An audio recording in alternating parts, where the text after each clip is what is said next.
Hey, what's up everybody? Thanks for clicking on the video. This is David Pendleton. I am covering the Big Hedge Tournament, holes number 3 and number 4 here. Do have a replay to show you for the hole-in-one there on hole number 4. So if you're new to the channel, welcome. It's awesome that you're here. Please subscribe. Everybody, please hit that thumbs up. And let's take a look at hole number 3. Going to be a par 5. Now, I'll tell you a couple things. You can play this with a Titan if you want to. You're just going to have to be prepared to go with complete max overpower, more than likely on shot number 2. So final round, maybe every wind angle, I'm just going to play this with a berserker. 6 top, 1 bar side spin to the right. I overpower until the bottom of my ball is touching the bottom part of the blue adjustment zone.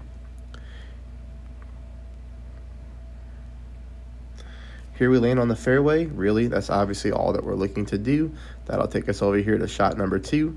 Shot number 2, even with the berserker, as you see here, I'm still barely able to clear this rough area. So I've got to go way over here to the right hand side.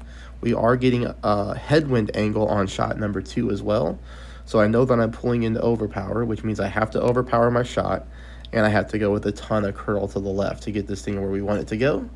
I do get it where I want it to go though. I do end up on the back of the green on the fringe area, leaving myself for a very easy chip in to secure the eagle here on hole number 3. Okay, now we're going to talk about hole number 4.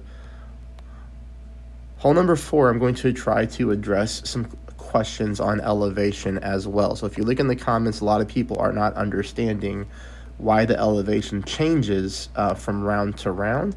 Maybe we're just having a lot of newer players to the channel or to the game, which is absolutely awesome. So let me explain it for people who may not understand. Other people can fast forward. Okay, take a look at the graphic. Graphic says 20% at max, okay?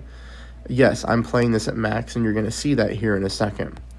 Now, you're going to notice, though, that we're at basically absolute minimum distance of our club for the most part. All right, you're going to apply your spins first. 1 bar of side spin to the right, 6 backspin. It is important, yes, that you do apply your spins first. Here, I put the ball guideline through the hole, dead center, okay? Now let's take a look at the elevation. I'm telling you to play at 20% at max. 3.6 miles per hour is 4.3 rings, okay?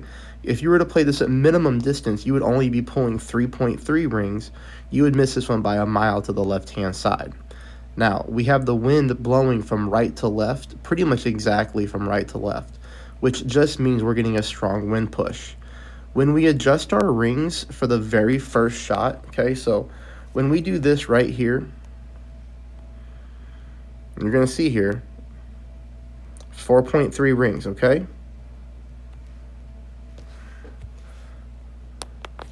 And I'm going to explain this here a little bit more detail. I use the top of my take. See the golf ball right here on the take shot? See the golf ball? I use the top of my golf ball as the reference point. The yellow ring is 1 ring. The red ring is 2 rings. The blue ring is 3 rings. Transparent ring is 4 rings. So I'm about 4.3 rings. Now, when we make this first adjustment, so when I pull the center of my target down to the ball here, all we're doing is adjusting for this right here for the drive, okay? Once this ball hits, so if I hit perfect and this ball hits exactly where I want it to aim, the wind comes back into effect again for a second time. On this hole, you see that we're aiming pretty far back from the pin, right? Which means the wind is going to push the ball a second time. Now, I do hit a perfect ball. I do get the ball here in the hole for a hole-in-one. 20% at max is either going to put you in the hole or it's going to put you all over the pin. You're going to be very, very close. Now, when it comes to elevation and distance of your club, you have to remember that what I do in a tournament is I am trying to dial in shots. If you were playing this in tour play, yeah, you might play it just 10% at minimum. You might have a general rule of thumb of how you approach this hole in a shootout, okay?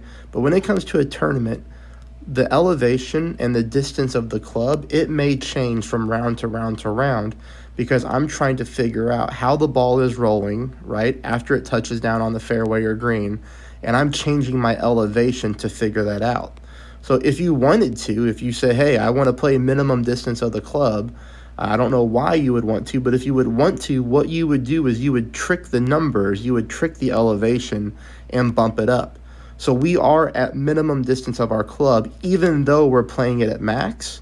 We would need that 3.3 to say 4.3 because we know I just got a hole in one on that hole, okay? So essentially, you would have to play at 55% at minimum. So you can play at 55% at minimum, or you can just play at 20% at max. Those two numbers are the exact same pool, okay?